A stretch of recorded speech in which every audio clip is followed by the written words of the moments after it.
Welcome to Narrowboat the James Built. Hope you're well, thanks for joining me. Today is part 2 of the Refleks Diesel Stove install. Paul's outside getting his stuff ready. Basically got to prime it with diesel, put the pipe in here for the radiators and calorifier, and then light it. Exciting times.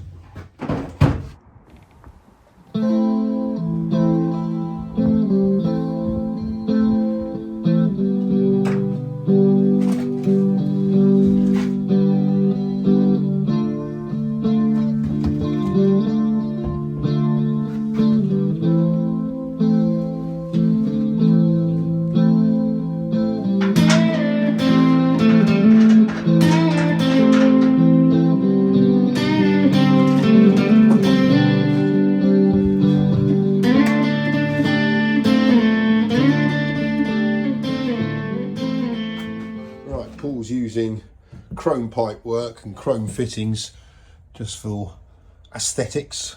He's made the holes going through, and then it'll be turning into copper piping after that. Oh yes, check that out. Paul's just saying this is chrome plated copper piping. This is a bottle vent, obviously it's in brass, they don't do it in chrome. I can't find one in chrome. But the idea of this is it goes to the highest point, like a radiator. You've got a bleed screw on top of the radiator. You have to have a bleed screw because this will go down to the skirting boards and it'll be a high point for the system. So the highest point on the top pipe, we're going to put one of these. And this is an automatic bleed bottle vent. So if the pump were to fail, or you get an airlock or whatever like that, the circulation stops. The water that's in the back boiler inside is going to boil. And instead of pressurising the system and probably coming out your header tank, this will vent. It'll automatically vent and the air coming out. So it won't pressurise the system. Also, it's useful to have when you're first putting water into the system, and it'll automatically get the air out. Mag drive. If it's not too tight, which is usually tight, no. That bit will screw off and that whole black part will come off, but inside there's a washable mag drive impeller. Multi-speed, set to number 5 at the minute. Because haven't got multi-floors and you're just on one level, we just have it around 1 and 2. And if you fine tune it, if you do find it's making a slight noise, fine tune it slightly down and make a different noise than the one that you're happy with. Just around 1 to 2, you don't need any more than that. Smashing. If you're going upstairs, you need more pressure, but you don't. Okay, cool. And whereabouts is that fitted in the system? So that wants to be pumping water into the stove. So on this section here, there's no radiators along here. No. So anywhere along here, into the return, pumping into the stove. That's the coldest part of the water. Goes into the stove, heats up, goes around the system, loses heat through the radiators and comes back. So yeah, in the return pipe, facing the stove is the best spot for it. So on these pipes here, you're just setting the olives? I'm setting the olives. So when the water system's in, yeah, it'll make a lot more sense where things go, and it'll all be set up apart from one connection, which will be the connection onto here. Yeah. Won't be set. Okay. But you'd have to do that, put it in. The reason being, once that's set on there, you won't be able to take this pipe out through the hole. Yeah. And we can't have them in place with the fire on and no water in the system. Yeah, so no water in the system means these pipes here will get really hot, probably hot enough to discolour them. But when water's running through them, they'll stay a copper colour. Yeah. But we just don't want to damage them. Yeah, fair dues. Because hot copper as well, with just air going through it, won't cool it enough and it's potentially go brittle because of the heat over time. Okay. So, but you can run the stove even with the back boiler in. As long as there's nothing in the connections and air can flow through the back boiler, because it's stainless steel, it can take the heat. And then when you're ready to connect the water system later, so you can still use your stove as a standalone stove, space heater, and connect the water up later. And then it'll run both systems, heat off the stove and. Brilliant. Right, all the pipe work's been made up. It's been taken apart now, so when I've got the water system in for the rads and the calorifier, I can plumb this back in, but obviously we can't run it with no water in it, because as Paul said, it would discolour the pipe work, it'd be too hot for it. So we're just going to be running as a heater. I saw a post on Facebook earlier today with people asking how best to light these Refleks diesel stoves. So I'm going to get myself an expert tutorial here from Paul as to the best way to do it. Obviously we've got to prime this one first because it hasn't been lit before. So once the priming sequence has been done, then Paul will show us how to light it and how the actual stove works. So I'm going to quickly show you. Notice I've turned that to number 1. It's going to take this top plate off. In general usage and stuff like that, you shouldn't be taking this off. You should have no need to. But I'm going to show you inside just so I show you what this mechanism here does. So it's 2 silver screws at the top. I've turned it to number 1 to keep the grey knob and the pin underneath in position, and it shouldn't spring away then. So, second silver screw. Yeah, take that one out. So that's your top plate. There are different versions of these with different parts to them, but this is the main one that we would use, and it's probably the most out there. So that's your grey knob. That's number 1, and it's down here. If you were to put it to 0, that pin comes away. And if you ever do that, it's pin, washer, spring in that order. Then you have to push it back into the body, put your grey knob back on, and turn it, and then it retains it. And as you twist that up, this part mechanism moves slightly up. As you turn it down, moves slightly down. And what that does in turn is push this valve up and down, and allows more or less fuel to go through to the burner pot. When putting this back together, if you notice, this top pin here goes through that hole there when you can put it back together. But this part here is a float mechanism. When I lift that, it'll drop the floats and reset them for use. Let's do that now. Yep, and then all that'll do now is rattle the valve.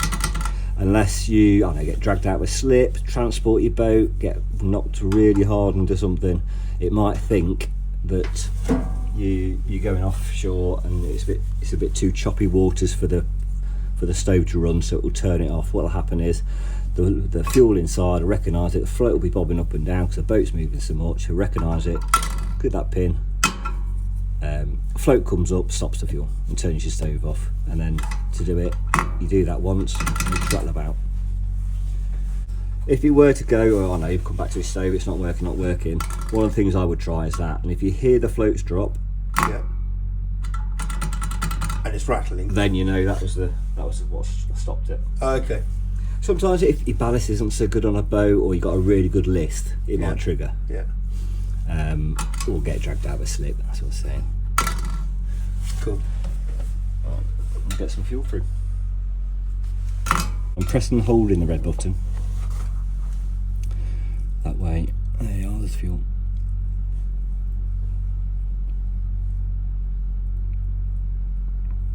If you press and hold the red button, it means it's manually overriding it, so you're not relying on a flame to keep the pin down, you're actually pressing the pin down. You get a bit of fuel in there. No, it's coming through quite well. Plenty enough to run the stove. Yep, I take the finger off, the flow stops, so I'll put this back on.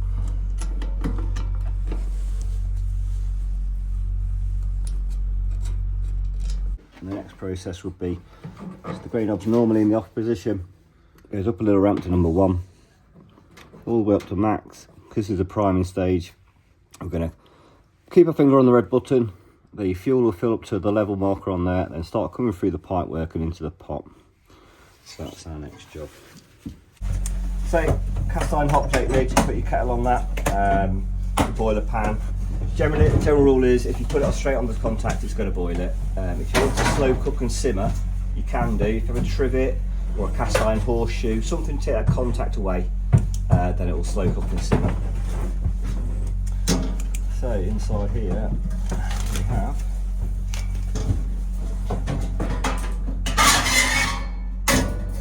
it's a KV, by the way, Yep. with a back boiler in there. So yeah, we have the new style burning net, a big old thing like that. But that when it's running, all of that will be glowing red. You can burn right. Inside here, I'll just grab a little mirror. Sort that out. So in here, is your burner pot. So up there, you can see it on the mirror. Yeah. Yeah, that's the other end of the probe that's outside at the minute. So that's that one.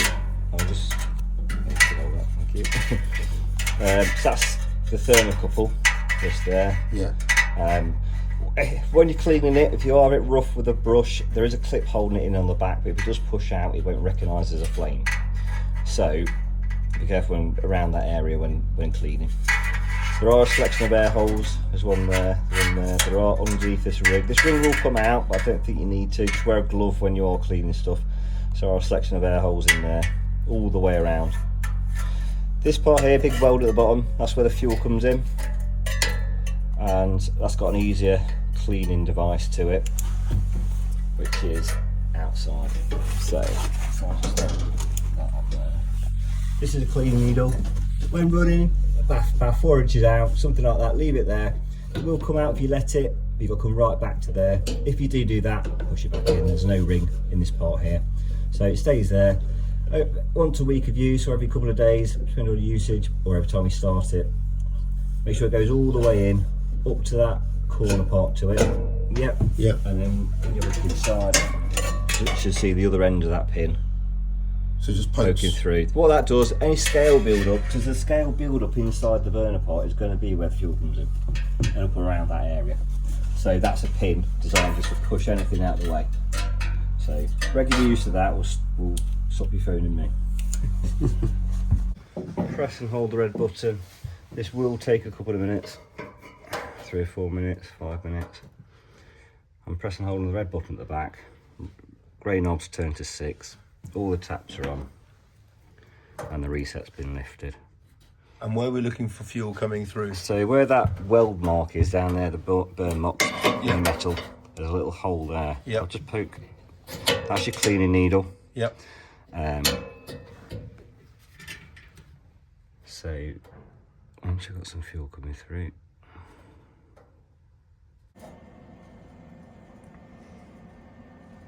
yep, so run a bit in. Happy with that. So lighten it. Take your mesh out. It should be, it won't be now on our stove, but it should be dry in there. And what I'm going to do is put a bit of fire lighter. You know, I'll do. A bit of fire lighter. I'll just place it to the side there. Yep. What I want this firelight to do, so I'm not going to block the fuel. I want the flame off of that to go up onto that probe. And is this because we're just priming it we're lighting it for the first time? You wouldn't do this every time, would you? So, yes, to light it every time. You can either use methylated spirit, which is one way of doing it, but because it's brand new, it's a nice clean burner pot in there. Yeah. The meths won't have anything to wick into, so it's susceptible for being blown out quite a bit easier. When there's a bit of scale on the base of the burner pot inside, perfectly fine to have a bit of scale on there, as long as it's not blocking the fuel coming in. Yeah. Not the needle for that. When there's a bit of scale in there, it's easier to light, especially on windier days. If you're using meths, it will light with meths. But it will light every time with the fire lighter. There is a probe just under there. Yep, I see it. Yep, it's attached on the outside. So that little small thin copper pipe comes out. That's the other end of it. That's a thermocouple for the flame fail device. So the quicker that gets hot, the quicker you can press your button, and the quicker it will stay latched. Okay. So what we do, yep, there, gonna light that. Happy that's it. Put the cage back in. You do have a reasonable amount of time to do this, so don't rush too much. Yep. Gonna close the lid. You can see the flames definitely lit through there. Yep. I'm going to turn the regulator on to number 2. So you come from the off position, which was there, up the little ramp to number 1, which is this marker, and then just up a little bit more, number 2. If we light the stove on that, over the next, I don't know, 5, 6, 7 minutes, the flame in that corner will start to spread. Once the diesel gets to 50 degrees, its flash point, it will start to light the diesel. The small yellow flame will go into a bigger yellow flame, starts to spread round and then start going a bit blur at the bottom. With this new burner pot, you do get a bit more yellow flame to it. It's not dirty, Once it's up to temperature, it just burns a bit more yellow on this one. You can always tell if a yellow flame's dirty, you'll have black smoke out the chimney. So you're looking for a clean heat haze out the chimney. Yep. So yeah, give it that 5 or 6 minutes. And about 3 minutes in, when we know the flame's coming up onto that probe, we'll press the red button. And that allows the diesel in. And yeah, so the regulator's got about 10 minutes worth of fuel in it. So that'll be coming in to light it now.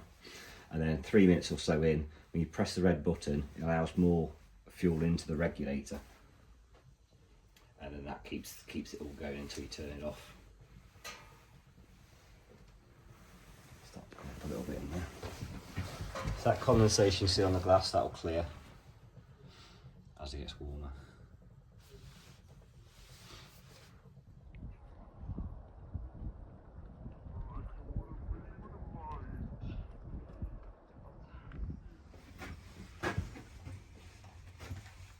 As you can see, it's gone a little duller in there. It doesn't mean it's gone out or going low, it just means it's changing.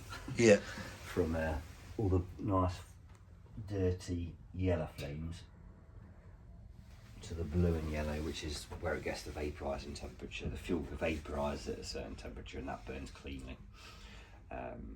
So there is a spy hole in the top where you can look right down to the bottom. You might be able to see it on your camera. No, I'm not going to be able to see it. Oh, I can see it with my eye though. Oh yeah. See it with your eyes, yeah.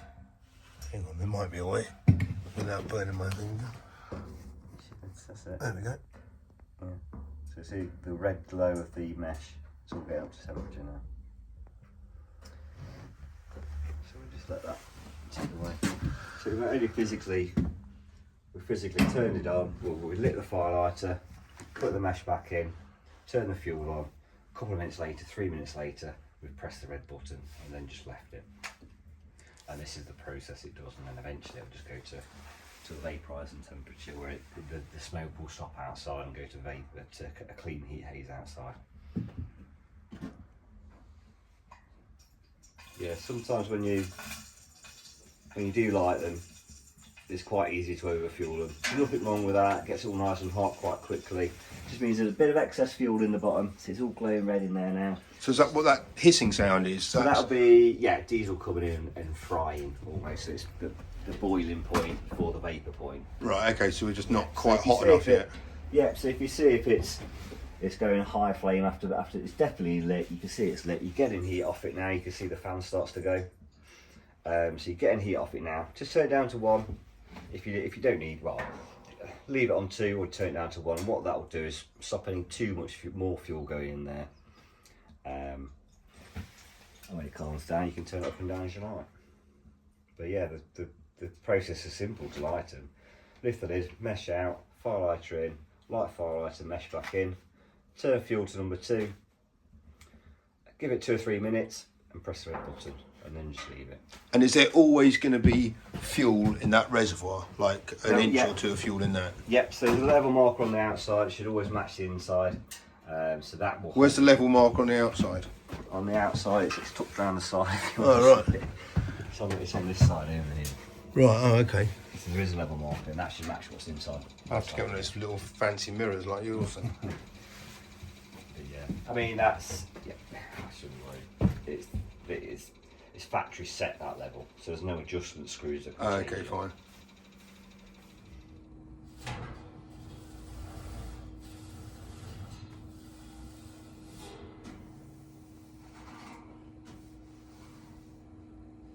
Wow. It's amazing how cool this thing is. In like both ways. The only thing that's kind of belting out any heat is the hot plate on the top.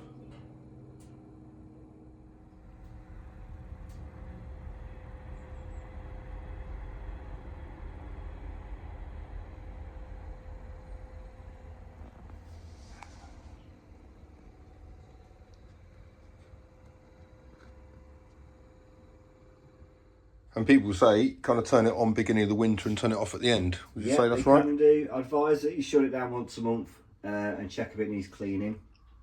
I know some people don't. They run it from October through till March. I used to run it October through till March on my stove. I didn't need. Well, I need to clean at the end of it. Yeah. And sometimes I'd shut it down. Well, I'd shut it down normally around Christmas time, New Year's.